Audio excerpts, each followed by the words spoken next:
Hay varias preguntas en el chat que me gustaría que las respondieras de primero y cuando termines de responder las preguntas podemos abrir los micrófonos para quien desee intervenir. Por favor que se anote, que no son muchas. Víctor García pregunta, ¿cuál fue la respuesta del Departamento de Comercio americano a su presentación? Se la presentó al secretario Wilbur Ross. Mira, yo se la presenté a un grupo y obviamente fui con un grupo lobista. Allá nadie llega, yo, nacido en Machique, a hablar con Wilbur Ross. Pero fuimos y se le hizo una presentación a un grupo designado por Mr. Wilbur Ross. Y esta gente, después hubo otro grupo del USID. La conclusión es, eso es lo que nosotros estamos esperando. El señor secretario mencionó en julio que estuvo en un foro en Sao Paulo y allí dijo que estaba muy preocupado y muy sorprendido que los venezolanos todavía estábamos soñando en algo que para los Estados Unidos era incomprensible, que era que estábamos solamente tocando la puerta y pidiendo la ayuda para conseguir un aporte financiero del gobierno, con el respaldo del gobierno americano, con los multilaterales, de 150 mil millones de dólares para ellos poder recuperar su empresa estatal. Y Mr. Wilbur dijo, nosotros no estamos de acuerdo con eso, no es el plan que tenemos, nosotros hemos elaborado nuestras recomendaciones, me imagino al Departamento de Estado, como parte de todos estos programas que están adelantando, y ellos tienen que hacer su tarea, desarrollar cuáles son las actividades que pueden ser atractivas para los inversionistas norteamericanos, tanto las empresas integradas como las empresas de construcción o las empresas que proveen equipos y servicios. Son ellos los que tienen que venir a hablar con nosotros. Lo que haríamos es facilitar esos encuentros. Y una vez que ellos estén de acuerdo en ir y regresar a Venezuela en la capacidad que consideren, nosotros tenemos los instrumentos para apoyarlos. Nuestro respaldo, tenemos el Exim Bank, les damos garantías y seguros de protección contra riesgos políticos o lo que sea. Eso existe y nosotros vamos en esa tarea a darles todo el apoyo. Pero ellos son los que tienen. Entonces, de ahí fue donde surgió esta idea y ahí comenzamos a trabajar nosotros en este proyecto. Por eso algunas de esas láminas que fueron las primeras allí, las hemos ampliado con todo este resto de información. Pero esa es la posición del gobierno americano, no tengan duda. Y en la transición eso es lo que van a decir. Ahora, o estamos preparados o nos van a pedir que nos preparemos, pero no va a venir esas líneas de crédito para que nosotros determinemos qué vamos a hacer y después les explicamos en qué los gastamos. Otra pregunta. Ok, aquí hay una pregunta de Javier Domínguez. ¿Cuál estima usted que debe ser la participación de los inversionistas en los proyectos? ¿Se mantendrá 60-40, iremos a 50-50 o se plantea un royalty por barril producido? Bueno, mira, esa es muy sencilla. La participación pues va a ser 100%, no es 50%. O sea, yo no veo la figura de PDVSA como empresa mixta, absolutamente no, y menos en esas áreas. La voy a tener que mantener bajo la figura del fondo petrolero en muchas de las grandes inversiones que por razones lógicas de que no voy a agregarle al privado que me pague si en el neteo quedó una cantidad apreciable que le debe a PDVSA por los porcentajes que se acordaron, yo no les voy a afectar su flujo de caja que me tengan que pagar. Sí les voy a pedir un papel garantizado que lo pulverizo en la bolsa, pero yo no voy a crear nuevas empresas mixtas. Yo creo que esa figura feneció y ya lo que hay es que buscar la manera de corregir bajo un fondo petrolero esas participaciones. Todos esos volúmenes importantísimos que están todavía en el lago Maracaibo, pues yo creo que eso va a ser producto de esa ronda donde la gente va a licitar por esos derechos. Son los derechos de explotación. Esos recursos siguen siendo de la nación. Lo que yo no quiero es que esta gente tenga que tener allí a un representante de una empresa que no le va, a mi juicio, de nuevo, no quiero insultar a nadie, no le va a dar valor, no va a traer real. Lo que va a traer son reglas y compromisos y de todo tipo y no me va a permitir la agilidad que yo quiero. Pues no lo veo necesario. Él va a seguir siendo representante del dueño. Es el que va a firmar los derechos. Antonio Parra, ¿tienen estrategias relativamente detalladas en cuanto a la intervención, reparación, estimulación de pozos? Mira, yo no quise en esta presentación, Antonio Parra a lo mejor sabe que yo conozco de eso, no es lo que he hecho últimamente, pero yo no quería a este nivel, en este primer encuentro, y no creo que es necesario tampoco más adelante, todo eso que él llama, todas esas estrategias. Nosotros, si ustedes lo han visto, comparado con otras plataformas o otros programas, yo no he mostrado aquí cuánto se va a producir el primero, el segundo, el tercer año, ni los fondos, ni nada de estas cosas, no, porque yo no voy a ser el SAR que va a decir qué es lo que va a producir cada quien. No, eso va a ser producto de que cada unidad privada va a determinar cómo va a invertir su dinero y en qué forma va a desarrollar los recursos que le van a asignar. Yo creo que mi enfoque ahorita es qué es lo que debemos hacer, más que los detalles de cómo se va a hacer. Yo estoy seguro que al que le den un campito en el área convencional de Anaco, ese va a saber exactamente qué es lo que va a tener que hacer para poner todos esos pozos en operación y cómo lo va a terminar y dónde vas a excluir el gas y dónde va a tratar de maximizar la producción de los livianos. Entonces, no, eso a estas alturas no. Ahorita estamos en una cuestión más conceptual, más de tomar las decisiones políticas, legales y corporativas que se requieren. Y ahí es donde estamos trancados. Jorge Rodríguez, ¿cuál es su opinión por proyectos como Oriemulsión? Bueno, mira, Jorge Rodríguez, hay tanto Jorge Rodríguez que espero que no sea el hermano de Delcy, ¿no? Oye, eh, la Orimulsión, yo sé que nacieron muchos padres, pero yo me considero uno de ellos en el año 77 con Eli Schwartz de la Shell Maravén. Este, yo la tengo muy cercana en mi pensamiento, con un esfuerzo inmenso de los venezolanos, el desarrollo tecnológico más importante que hemos hecho después de la malaria y de todo lo que hizo COVID en la lepra. Entonces, yo sí quisiera y creo que hay oportunidades de, en esas múltiples facetas de la faja del Orinoco, todavía darle una oportunidad a la orimulsión, que ya se había demostrado su comercialidad. Habían algunos temas ambientales que también tenían soluciones convencionales con los scrubbers y toda esta serie de cosas, pero que requiere dinero. Yo sí creo que en algunos casos donde tengamos generación térmica, valdría la pena ensayar y probar de nuevo en Venezuela para buscar una manera de monetizar esos inmensos recursos de la faja por un proceso ya demostrado y comercial. Yo voy a dejar que más bien que los eléctricos lo digan, pero ellos creo que con los combustibles que tiene Venezuela, específicamente el gas natural y sobre todo la hidro o en la complementariedad térmica, es posible que ellos tengan su matriz de cómo van a resolver el problema de la electricidad y yo lo refiero a la próxima semana. Juan, Juan Raúl Gómez, ¿está creado el equipo legal técnico petrolero para realizar leyes que permitan actualizar la ley orgánica de hidrocarburos del 43? Sí y no.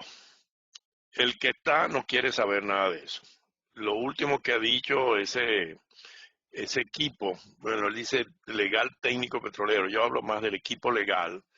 Yo creo que los petroleros, tanto en este foro de Florida y en muchos otros, hemos expresado nuestras opiniones, pero quienes realmente ya, a mi juicio, han tomado una decisión de no cambiar la ley de hidrocarburos que hizo el chavismo, es el equipo legal que pertenece a la democracia, al grupo de la Asamblea Nacional. Ellos han tenido más que tiempo, ya van un poco más de un año, en el cual pudieron haber hecho algo mucho más profundo, pero se han quedado, la última versión es hacerle un retoque a 8 artículos. Esos 8 artículos no resuelven el conundrum, el problema central de que el privado hoy día legalmente con esas leyes chavistas no tiene derechos absolutamente de entrarle a esos recursos de hidrocarburos y menos va a poder adquirir financiamiento si la parte legal no está en orden.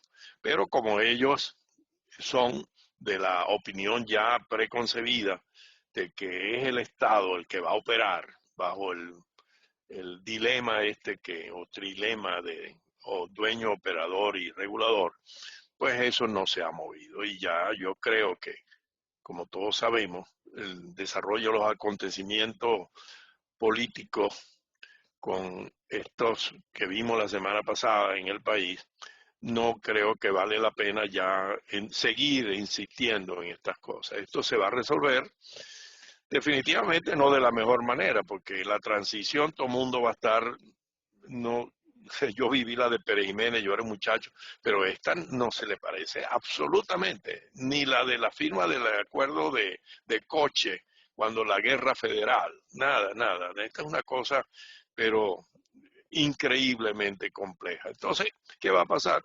Que la ley de hidrocarburos se va a diferir, nadie le va a parar porque hay otros problemas más graves, etcétera. Entonces, por eso yo les he dicho, como eso va a tomar tiempo, vamos a volver a poner la ley del 43 que sobrevivió casi 80 años, 70 años más, 70 años, y pudo hacer que la industria funcionara. Y esperar a ver que haya consenso político y se ponga una ley, como yo dije, para los próximos 30 o 40 años, y que permita definitiva, claramente, bueno, pero sin ningún lugar a duda, que los privados pueden tomar esos hidrocarburos, producirlos, operarlos, comercializarlos, transformarlos, venderlos, hacer lo que quieran.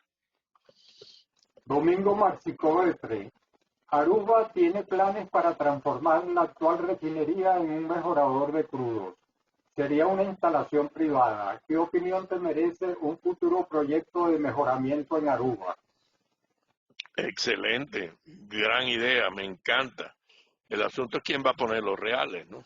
Si los que están al frente hacen los compromisos y tienen el respaldo financiero, estoy de acuerdo que la empresa que va a pedir la opción al gobierno de Aruba, como la que pidió Citgo o pidió PDVSA, los arubeños le crean, le entreguen la refinería y él comience a hacer las modificaciones que son necesarias. Sé que tiene un delay cocker o tiene un de fracturamiento de fondos que puso, creo que fue Valero, pero hace falta por lo menos, no sé, 200, 300 millones de dólares para poner todos los sistemas necesarios para que pueda funcionar como un mejorador para los crudos venezolanos. Pero es un tema absolutamente de confianza y financiero, pero que sí se va a requerir.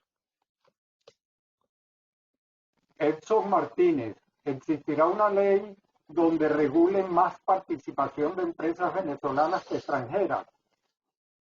No, yo creo que cuando yo hablo sector privado, hablo para el sector privado del universo. Sin duda, los primeros que se van a interesar, y lo pude constatar en estos meses que he pasado por allá por los campos de Maturín y el Tigre, etcétera, son los que están allí. Esos son los que están atrapados. Esos son los que van, si les damos las herramientas legales, son los primeros que van a buscar encargarse de esa operación, pero por supuesto que no tienen los recursos financieros Ya cuando entramos en situaciones tecnológicas de mayor envergadura, a lo mejor tampoco, pero sí tienen el interés, el ánimo y el deseo de hacerlo. Entonces, y ellos son los que van a tener que buscarse, los que no lo tengan, que sí hay muchos que tienen la competencia técnica necesaria para atraer a los fondos de los capitales nacionales, que estoy seguro que se van a interesar. Somos los venezolanos los primeros que vamos a responder. Y a través de los venezolanos, con nexo que todo el mundo tiene, se van a atraer también a las internacionales. Pero yo veo esto más un movimiento venezolano que de afuera, sabiendo que los de afuera no están restringidos, ni Colombia, ni de Sudamérica, en ningún lado, pero son ellos los que van a decidir, y yo menos sería el que va a decidir un reglamento de cuántos venezolanos y cuántos extranjeros. No, absolutamente no, que sea el mercado, que sean las relaciones, cada quien que lo defina. Giancarlo, ¿han presentado este plan ya a la dirigencia que potencialmente podría establecer como gobierno de transición en Venezuela? Todavía no se sabe quién va a ser. A lo mejor pregúntenle a Gustavo Coronel, que hizo por ahí un examen futurístico. Entonces ya ese grupo sí está interesado y ya lo sabe, porque es el grupo donde yo le he preparado y he trabajado con ellos, que es el grupo de María Corina. Pero no sé qué va a pasar allá, así que es muy difícil. Francisco Gamarra, ¿cómo cree Banan se pueda implementar la continuidad operacional de las empresas activas en Venezuela que necesitan reglas claras para continuar y la derogación inmediata de las leyes vigentes? Bueno, yo creo que debe continuar como ha sucedido desde hace 3 años. Esto no es un fenómeno nuevo. Desde el 17 específicamente, las empresas privadas tomaron el control de esas EM, de las empresas mixtas. Por supuesto que había todo ese control de cambio, todavía estamos en una situación medio híbrida, que todo el mundo te acepta el dólar, hasta lo menciona el presidente usurpador y todo el mundo, pero tú tienes que básicamente hacer unas declaratorias que no se espera de este gobierno ya en salida. El nuevo gobierno va a tener que establecer una apertura completa, total de la economía, empezando con la parte monetaria. Y si es posible, yo no soy economista, pero yo creo que Venezuela está lista ya para iniciar con la dolarización. Entonces, si tú pones dolarización, si tú legalizas esa dependencia jurídica de las decisiones que toma en esas empresas mixtas, mira, ya tú vas a ver cómo este país toma otra dirección, aún con horizontes de precios bajos, aún con horizontes de precios bajos, tú vas a ver una recuperación que se va a ir dando. Y sin que PDVSA aporte un centavo, que no lo va a tener. Y ni, no es que va a estar, pues, yo no, y lo debo decir, yo no patrocino que PDVSA muera o se desaparezca. Está desaparecida por razones propias, pero yo considero que PDVSA, y lo puse en las primeras láminas, es el representante legal de la nación, del dueño, y él tiene que estar, no solamente por la inmensa deuda que tiene, incluyendo con los empleados, los proveedores, los socios, el mundo financiero, todo lo que sea. Y ese no se puede escapar sencillamente suicidándose. Entonces, sino que como representante del dueño, yo considero que es más fácil flexibilizar todo eso que tiene que hacer el dueño vía una organización de un tamaño inmensamente mucho menor en PDVSA que en el ministerio. El ministerio no tiene posibilidad alguna. No lo tuve en los 90 cuando yo estaba allá, porque tú no puedes darle a la gente 3 centavos al mes. Sencillamente no es posible, porque tienes que reformar toda la administración pública. Entonces, ten ese brazo mucho mejor equipado, legal, financiero, de algún representando al dueño en PDVSA. Entonces, bajo esa figura, yo estoy seguro que el gobierno de transición va hacer los anuncios y va a aplicar las medidas para que el país sea otro, absolutamente liberándose de todas esas marras y esos decretos y todo ese sistema chavista. Y es el que estoy pidiendo, que es una de las primeras medidas en el campo de los hidrocarburos. Anuladas todas las decisiones. Habrá algunos que me dicen, ojo, la modificación de la Constitución no puede entrar ahí. Mira qué es la Constitución. No sé, no me puedo pronunciar ahí, pero hay formas de darle la vuelta. Darle la vuelta porque yo puedo hacer las asociaciones que dije de privados en el Oriente, aún con ese artículo 12 de la Constitución que tiene puyado totalmente, que no le da derechos absolutamente a nadie sobre los hidrocarburos, sino después que tú los pagas. Cosas locas como esa. Bueno, pero tendremos que hacerlo. Tendremos que hacerlo de alguna forma si vamos a llamar a licitaciones internacionales para el bloque sur del lago o los bloques que todavía tienen cantidad inmensa de por lo menos 20, 30 mil millones de barriles livianos y medianos en el lago Maracaibo y para las áreas de costa afuera. Ese es un reto que tenemos. Ok. Ramón Campos, ¿piensa usted que debe hacerse una depuración del Registro Nacional de Contratistas debido a la gran cantidad de empresas de maletín o fantasmas que han participado y siguen participando a dedo en la industria petrolera? Hacer auditorías a todas las empresas nacionales. Yo creo que ese registro, igual que el registro electoral de Tibisay, deben ir a la misma pila de fuego allá en el, ¿cómo se llama? En la avenida Bolívar, donde hacían las concentraciones. Tenemos que empezar absolutamente, primero porque PDVSA no va a contratar a nadie, no va a contratar a nadie más ahora en el tema petrolero. Todo eso tiene que hacerse absolutamente de una manera diferente. Las cámaras de petróleo, las nacionales, las extranjeras, ayudarán a hacer un registro especial para aquellos que va a requerir las bolsas de Caracas para poder financiar a alguien, ¿no? Saber si el que tú estás llamando en ese, el ente regulador va a necesitar esa información. Y ellos van a tener que empezar a ver a quiénes van a clasificar para poderlos invitar a esa ronda. Pero yo no confiaría absolutamente en ninguno de esos registros del sistema chavista, para nada. Jonathan, ¿cuáles considera usted que serían las prioridades y planes de acción en el sector petrolero de Venezuela en el caso de que el precio del barril se mantenga alrededor de $25 por los próximos 5 años? Bueno, yo creo que lo mencioné.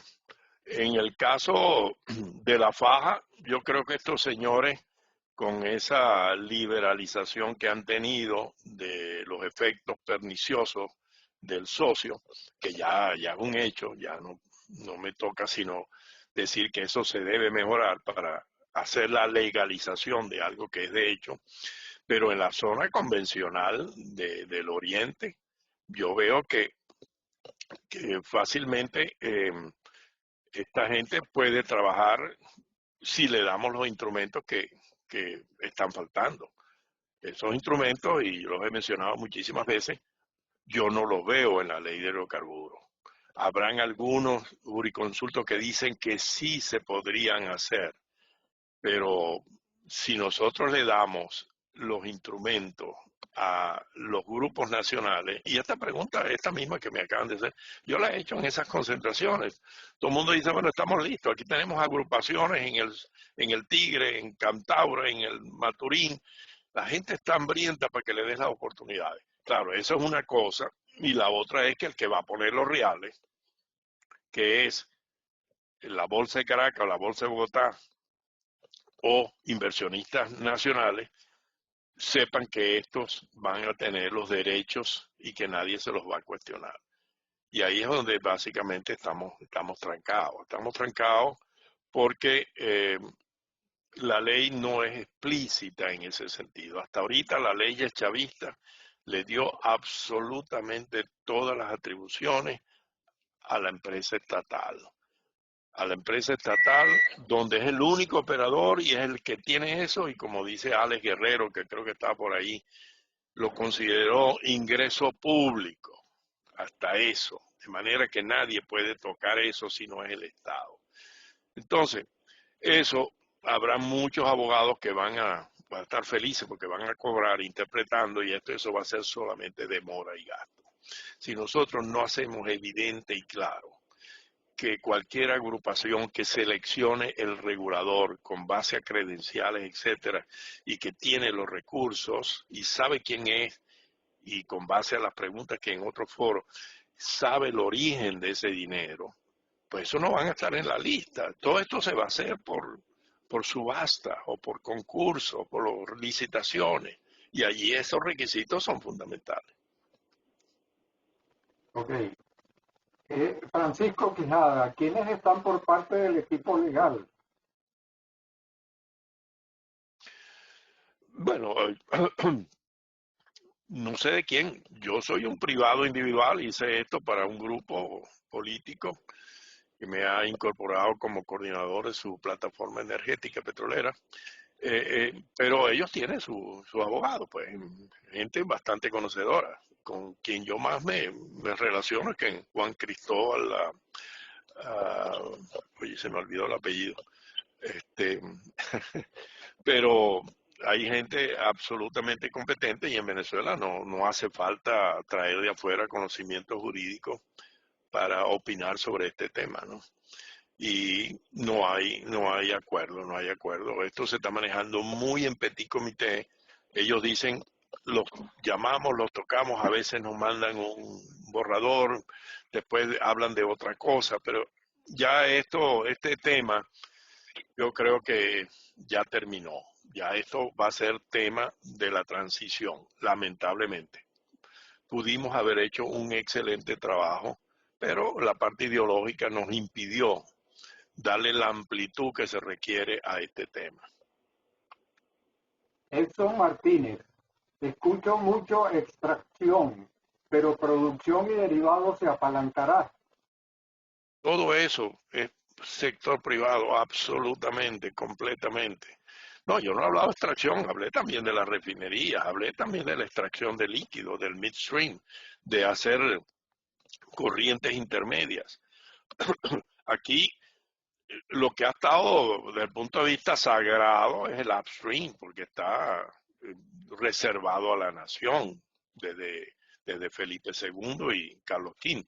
Pero la extracción, procesamiento, eso viene en el sector privado y eso no tiene otra vía que multiplicarse, pues, en absoluto. Estamos restringiéndonos solamente a corriente arriba. El tema es que la corriente arriba es lo que está enredado por este concepto que está en la Constitución. Simón Antúnez, la infraestructura existente está diseñada para un operador único. La aparición de cientos de operadores con sus propios mercados tendrá que hacer uso de esa infraestructura que sería operada por PDVSA. No, y esa es una de las grandes ventajas, por eso yo estaba hablando del área convencional. Mira, le vuelvo a repetir a Simón, ahí hay 427 campos. Obvio que tienes gasoductos, sobre todo el más importante, el que va hasta Puerto Ordaz, y donde tendrás solamente algunos sitios y no te vas a conectar de los campitos. Tienes que ir a Santa Rosa, a San Joaquín o cualquiera de esas unidades a través de las redes que tiene. Por eso es que hay que crear el midstream. Yo veo empresas privadas seleccionando, seccionando sistemas y encargándose de esa operación y ese mantenimiento, de esos transportistas, de ese midstream. Por eso es que, claro, ahorita sí, si PDVSA no decide que te va a tomar X producción o no te repara la línea, tú estás muerto. Pero en un sistema como estos, no, y jamás tú vas a pensar en que vas a llamar a PDVSA para que te lo opere. Cada quien va a operar dentro de los confines de su área y va a haber entonces el de corrientes intermedias, que es aquel que a quien tú vas a incentivar con los compromisos de entrega de la producción para que él los lleve a las plantas de separación o de procesamiento o de mezclado. Víctor Extraño, ¿considerarías la implementación de todas esas acciones que presentas en tus conclusiones en paralelo? Y una segunda pregunta, Me parece muy interesante el envío de gas desde Paraguaná al lago para las actividades de recuperación. Sin embargo, no visualizas ir primero a la recuperación de las facilidades de inyección y distribución. Mira, Víctor, gracias. Yo creo que para poder ir a inyectarlo, tú tienes que tener la seguridad de que te va a llegar el gas. Hoy día, con de la estadística que yo tengo, de las 65 plantas, donde prácticamente, como dije, habrá una o dos que tiene parcialmente algunas unidades hacia la zona de Ceuta. No hay ninguna otra. Este, entonces, ¿cómo voy yo a empezar a entregar gas para inyectar? Yo no tengo gas en el lago, el gas está prácticamente, pues, Víctor, la producción en el lago está en 7.000 barriles, la última vez que la chequeé hace 2 meses, 7.000 barriles. El lago, cuando nunca bajó, el lago mismo por 800.000, creo que tenía en los años 90, de casi los 2 millones de la cuenca occidental. Entonces, allí no hay eso prácticamente. Hay alguna que otra actividad donde está la gente de Petro Zamora, por allá en Ceuta, por allá algo pegado no, ni siquiera en Urdaneta, tampoco a la otra costa. Entonces, el ciclo es, yo tengo que tener la garantía de traer el gas. La gente que va a manejar las unidades de reparación y de repotenciación de todas esas unidades de compresión, que primero tenemos que ir a una área de restauración o reparación, más que unidades nuevas. Ellos, su punto común es, ay, ¿quién me va a pagar mi trabajo? Hasta que tú no pongas allí clientes con una hoja de balance que ellos crean, ellos no van a empezar a hacer ninguna actividad. Entonces, el ciclo, ¿cómo lo rompe? Primero, tienes que poner nuevos jugadores en quienes van a pagar la factura del outsourcing. Y luego entonces, esta gente comenzará por las tareas más sencillas. Y de allí vendrán entonces las labores de inyección en cada unidad de operación que se va a constituir. Ramón Campos, con la ley orgánica del 43 podríamos ir al modelo de la apertura petrolera de los años 90. Bueno, ya lo hicimos y de hecho, cuando tuvimos la situación más compleja, que era que los precios en esa época estaban en el orden de los 15 a los 17 dólares. Yo me acuerdo cuando llegó a 19, abrimos una botella de champaña allá en el despacho del ministro, que fue en el año 97, pero a mitad del 97, al noviembre del 97 ya vino el descalabro. Y lo pudimos hacer, y lo pudimos hacer con la ley del 43 que se le había agregado el artículo 5 para la estatización, etcétera. Pero la ley de hidrocarburos del 43 tenía un artículo que los legisladores de esa época eran excepcionales. Y aquel artículo decía, cuando existan proyectos de interés nacional y las condiciones económicas del momento no permitan que esos proyectos se realicen, a juicio del ministro, ni siquiera del Consejo de Ministros, del ministro del sector, se puede reducir esa regalía al 1% mientras duren las razones por las cuales el proyecto no puede ser ejecutado. Y al restaurarse esas condiciones, la regalía vuelve a su valor normal de 16 2/3. Eso se hizo. Inmediatamente aquellos flujos de caja de todas esas estaciones estratégicas pasaron a negro en las hojas de Excel. Y ahí fue cuando se comenzaron a hacer esas... Y eso lo permitió la vieja ley del año 43, la regalía variable. Entonces, yo sí creo que ahorita, entre 1 y 16 2/3, el chavismo tiene 33 y tiene después otras sobre regalías y llega a 50% prácticamente gross.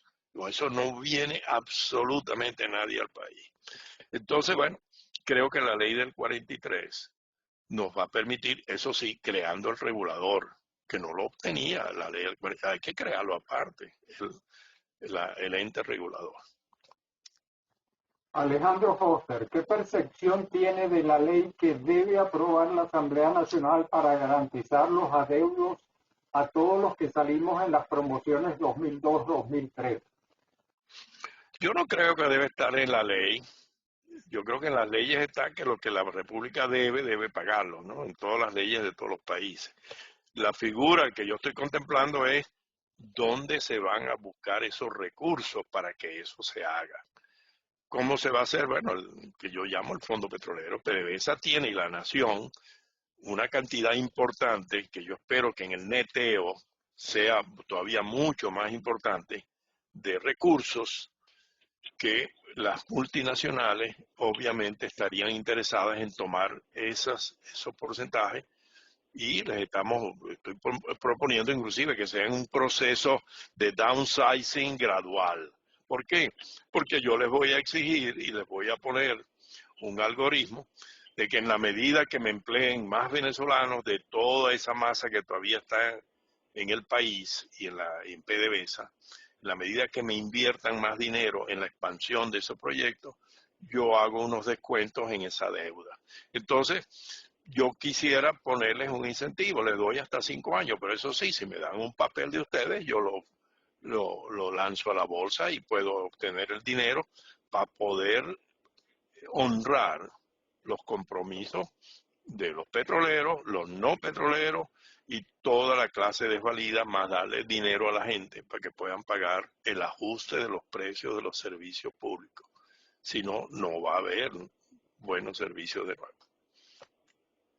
Ignacio Paz, ¿cómo quedarían los privados que están bajo el modelo de empresa mixta si ponen en vigencia la ley del 43? Pienso que hasta que no haya una ley nueva, ningún privado va a querer migrar a otro modelo. ¿No sería mejor modificar la ley actual y se actualice durante la transición hasta que se tenga una nueva ley? Mira, eso es lo deseable, pero en el mundo, y él lo sabe, no sé quién fue el que hizo la pregunta, no siempre tú logras lo que es deseable. Lo deseable hubiera sido, y ya lo he repetido, que esta asamblea, así como hizo las PDVSA ad hoc y las CBP ad hoc y no sé qué más, y nombró, pudo haber hecho un instrumento de reforma o de nueva de hidrocarburos.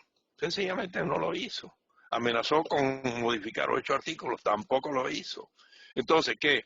Nos está llegando a la transición sin una ley de hidrocarburos como hubiésemos querido. Entonces, ¿qué vamos a hacer para regular la actividad de lo que está ahorita? La ley del 43 lo puede hacer perfectamente. Si reguló toda la vida concesionaria, ¿cómo no va a poder regular la actividad privada que tú vas a heredar? Por supuesto que sí. Ahí están todas esas regulaciones y vas a tener la inspectoría de hidrocarburos y vas a tener las reglas mínimas que tú tienes que mantener y eso el ministerio no va a desaparecer. Lo que hay que buscar la manera de que los que estén allí o repotenciar esas organizaciones, pero eso le toca a la PDVSA representante de dueño, ¿no? Pero eso no va a impedir de que la ley del 43 te permita tener un marco legal para que tú camines hasta que exista consenso en la nueva asamblea. Abelardo Zapata, ¿qué pasa con el tema de las áreas de Guyana? ¿Las áreas qué? De Guyana, no de Guayana, de Guyana. Mira, ¿qué pasa ahí? Es un problema en la Cancillería. Ya realmente nos vamos a salir un poquito de aquí.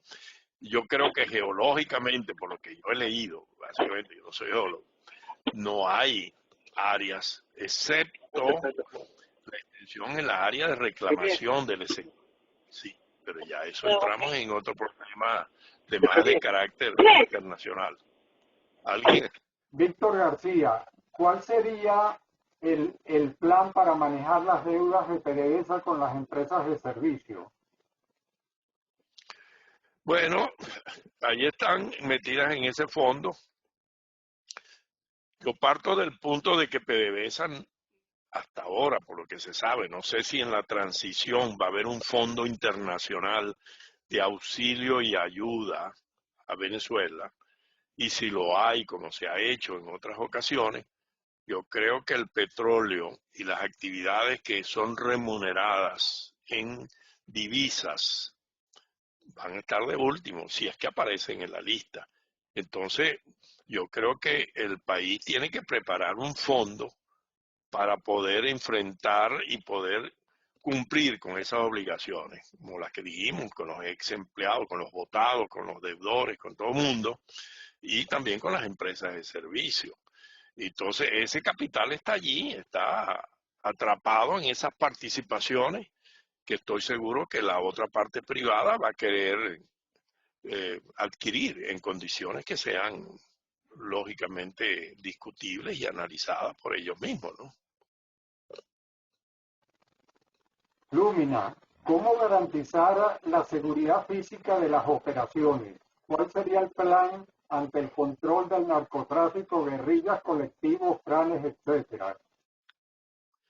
Bueno, lo primero que hay que hacer es que por ahí hay una lista, no sé, de 65 que creo que hizo Gustavo Coronel, pero yo creo que llega a 900 o 1000 de jefes militares que hay que quitarlos de allí. No voy a decir qué voy a hacer con ellos. Y tú tienes que tener una fuerza de seguridad nacional, de verdad, patriota, que limpie ese problema en todo el país. Yo soy de una parte del país donde ha sido tomado absolutamente por el narcotráfico. Hay 400 pistas aéreas en todas esas fincas de Perijá y Colón. Entonces, mira, me vas a hablar de las instalaciones. Obviamente que esa es una de las grandes tareas en la transición, que es la volver a traer la gobernabilidad y la seguridad. Y para eso, ya eso sí no me toca a mí, sino presenciarlo como una parte sana y honesta del Ejército Nacional va a volver a adquirir ese compromiso de volver a recuperar el país. Domingo, un tema sin duda duro es las leyes laborales vigentes. En mi opinión, esto será una barrera difícil para la entrada de inversionistas privados. ¿Qué pudieras decirnos en este momento? Bueno, mira, no la he analizado las leyes laborales, pero eso yo creo que ante la hecatombe que ha sucedido, y ustedes todos hemos visto qué ha pasado con esa agresividad de los sindicatos y de todos esos grupos, donde les quitaron absolutamente todo, desde las casas en Paraguaná, el salario, los comisariatos, absolutamente todo. Yo no espero, sino bastante apoyo cuando ellos ven un plan que comienzan las empresas a regresar al país y que empiecen a haber grupos de trabajo desde el occidente hasta el oriente y del norte a sur. Y eso se va a lograr, yo estoy convencido, y es lo que hemos hablado hoy, si nosotros liberamos las amarras de que es el Estado el único que lo puede hacer y le damos a las fuerzas económicas privadas del país y los que ellos logren atraer fuera a que hagan esa tarea. Pero yo no espero ni creo que va a haber esa oposición manifiesta que tenían en los 70, en los 80, en los 90. No, yo creo que ellos van a ser aliados. A ellos se les va a explicar, obviamente, bajo el liderazgo que todavía mantengan o que van a reconstruir, y debieran ser los primeros que van a apoyar esto. Francisco Díaz, Petrobras y Ecopetrol han optado por incorporar accionistas vía el stock market. ¿Ve usted esta opción viable para la nueva PDVSA? Bueno, yo no la veo en la nueva PDVSA porque no veo una nueva PDVSA, pero sí la veo en el sector nuevo de petróleo y de gas en Venezuela, y lo he manifestado desde el principio. Yo creo que eso van a ser los apoyos y y los aliados más importantes que vas a tener en el país, que es las bolsas de valores, la de Caracas, la de Reactiva, la de Maracaibo. Ellos son los primeros que van a creer porque van a identificar quiénes son los jugadores y van a poder entender los reglamentos y las leyes que se están haciendo. Y luego, bueno, seguramente en el orden siguiente podría ser la de Bogotá y más allá la de Nueva York o algo así, pero en otra etapa. Entonces, sí, contamos con ellos, obviamente. Yo no creo, y yo he hecho presentaciones a grupos financieros en Caracas y están absolutamente convencidos y apoyan este tipo de cosas. Nujat Nader, ¿qué efecto podrían tener Guyana y Surinam?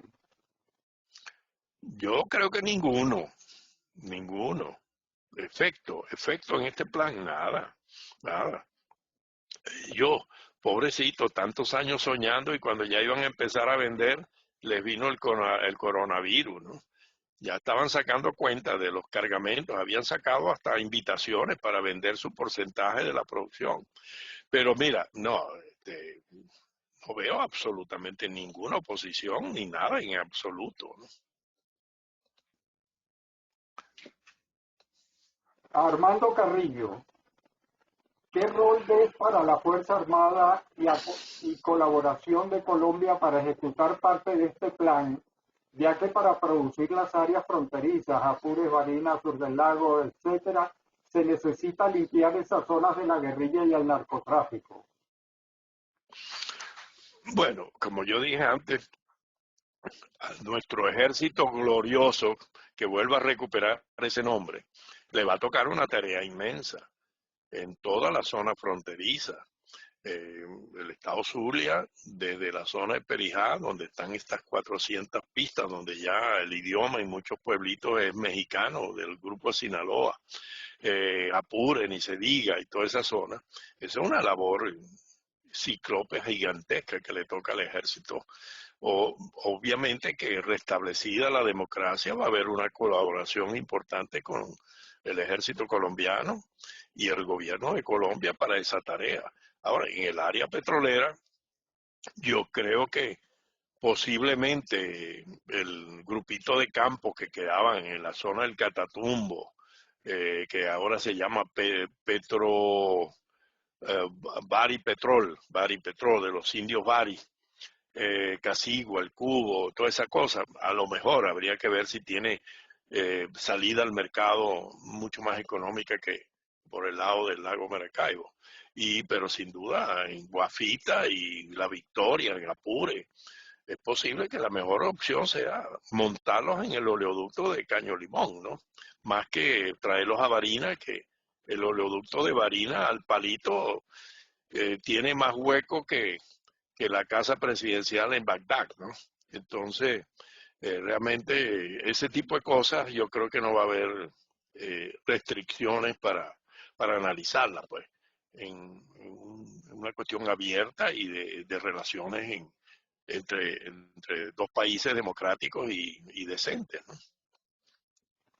Mervin Morón, entre las garantías de contratación que se darán en la reapertura, ¿se está considerando el proceso de libre contratación de personal o seguirá las exigencias laborales actuales? Mira, las leyes laborales, los decretos chavistas que siempre renuevan la congelación laboral, hasta este año con el coronavirus la volvieron a congelar. Todo eso tiene que ser derogado. Eso es una locura de reglamentos y cosas que... Entonces, esto va a ser un mercado absolutamente abierto, en el sentido de que las unidades privadas van a determinar a quiénes van a emplear. Por eso es que tenemos que arrancar bajo ese modelo. Igual que hoy, las empresas privadas, bueno, no hoy, porque todo está perturbado por el chavismo. Nadie le va a decir al Grupo Polar ni al Grupo X, Y, Z a quiénes va a emplear. Ellos tienen sus propias organizaciones internas de sus empleados y sus obreros y saben cómo manejar ese tema. Esto va a ser exactamente igual. Es una actividad absolutamente privada. Ya olvidémonos de esos compromisos que tenía que tener PDVSA por ser la empresa del Estado, ¿no?